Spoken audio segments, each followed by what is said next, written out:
Centrum, just an exquisite body of multi-layered works which document Judith's recent travels through France and Scandinavia and Russia. And we'd certainly like to thank Judith for making the trip over from the Eastern States. We put the weather on for it, see, which is lovely.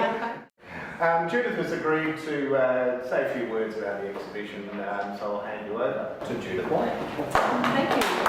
Thanks for coming, Mr. Revolting. I've been accused of bringing the weather. Not a good way to start. But this is my third visit to Perth, and I really love coming over here. And this time I had a chance to go and have a look at the exhibition that's on at the regional main one that John Gray Smith won, Guy Gray Smith, I think. And it's really interesting when you walk into another artist's show and there's quotes around the place that you think, oh, I agree with that. Oh yeah, I understand that. And there was one quote that I thought probably encapsulated my general approach to this show in particular, but probably my philosophy or art drive, I suppose, that keeps me exploring and keeps me painting. And I'm going to quote because it's awful if you get a quote wrong. But Guy Gray Smith says, "All my paintings are derived really directly from nature.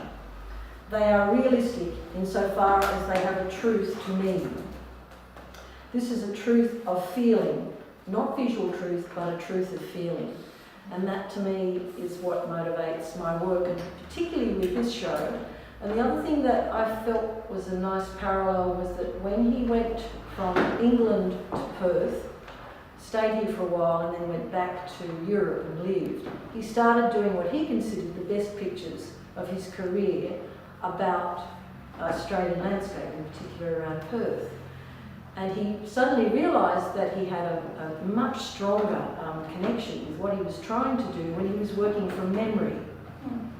So for me, this trip was really quite interesting in that what it triggered has pushed me into a new series. And as I was saying to Linton, I tend to sort of work in series over a 5 or 6 year period. So it's a bit like doing some research where you are really exploring a visual idea, much as if you were writing a thesis to write a book or something, and you get all the material together and then you produce your information, the idea about what you're researching. And once you've done that, then you're probably going to move on to something else, and that just happens organically for me. It's not anything that I know when it's going to stop. But working overseas, I was just doing some general drawing, and when I came back, I found that this was an amazing catalyst. The memories I had were an amazing catalyst. So for me, all the pictures aren't really what the pointy-headed people call site-specific. You know that term? Which means that you're actually basing it directly on a subject, on a specific site or place. But they are, to me, based very strongly on a particular place, because I could tell you which part of Europe or which part of Helsinki or Finland or France or Russia that I gleaned the inspiration. And I think if you do that, quite often the spectator takes on all of the narrative to do with that title. Plus I thought it would sound a bit wanky. I said, well, that's Paris, this is Helsinki, and that's Petersburg, you know, you think, oh, really? And then that starts to set up a whole train of thought to do with being a traveller and all your experiences of travelling. It might affect the way you read the pictures, and it's got to be something that goes beyond that, because they are abstract, but they are referring directly to specific things. And probably consciously, if I can put it into words, what I know I'm obsessed with. Somebody asked me that earlier, what's my main interest in picture making? And that's the issue between positive and negative, and the balance between form and space. That's really simple. And that approach can apply to traditional painting as it can to abstract pictures.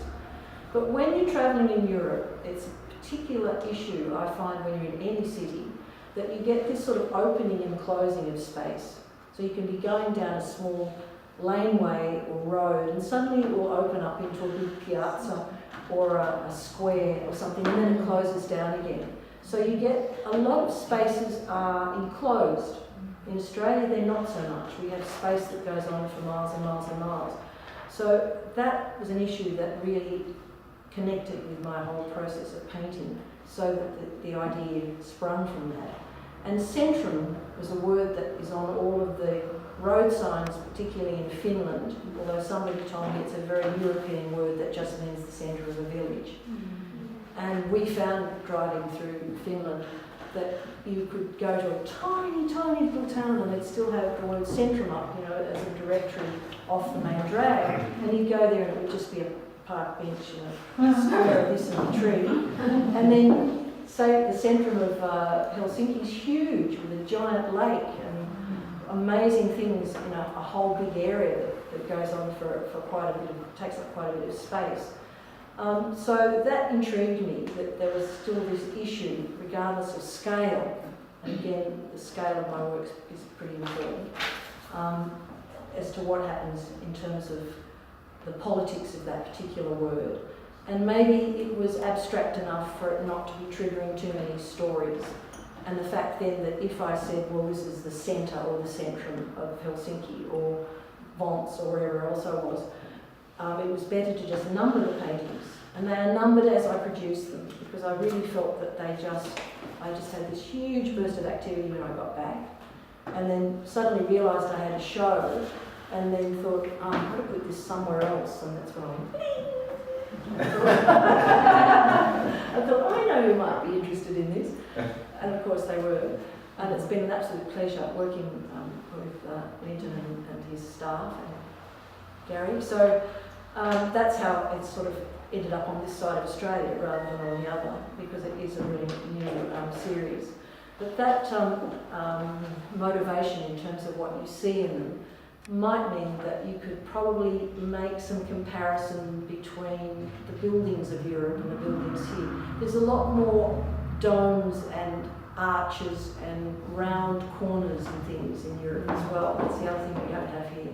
So you can be going down a small street and come into a boulevard that has a really old 19th century buildings have a different shape.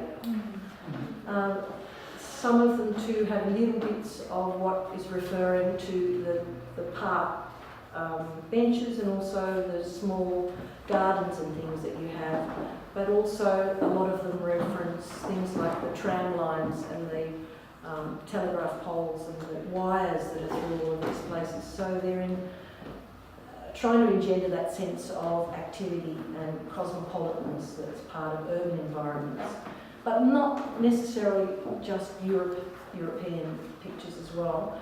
There's a lot of town centres that I think could trigger the same reaction, and I've thought about it and realised that a lot of them are to do with some of the older towns.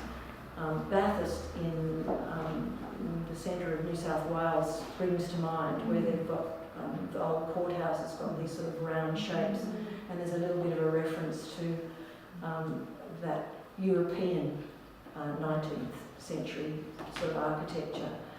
So that's really been the germ for the show, and the idea of the colour, of course, is quite specific. I'm really not sure what made me do red. I just woke up one morning and just decided that this was going to be colour so far away from the natural man-made environment. I didn't want anything that referred to trees and grass and ground or mountains or anything that had to have a sense of urban environment and also the energy of man-made objects, whether they're in Europe or here in Australia. So please, thank you very much for having me, and please enjoy the show. And ask me any questions.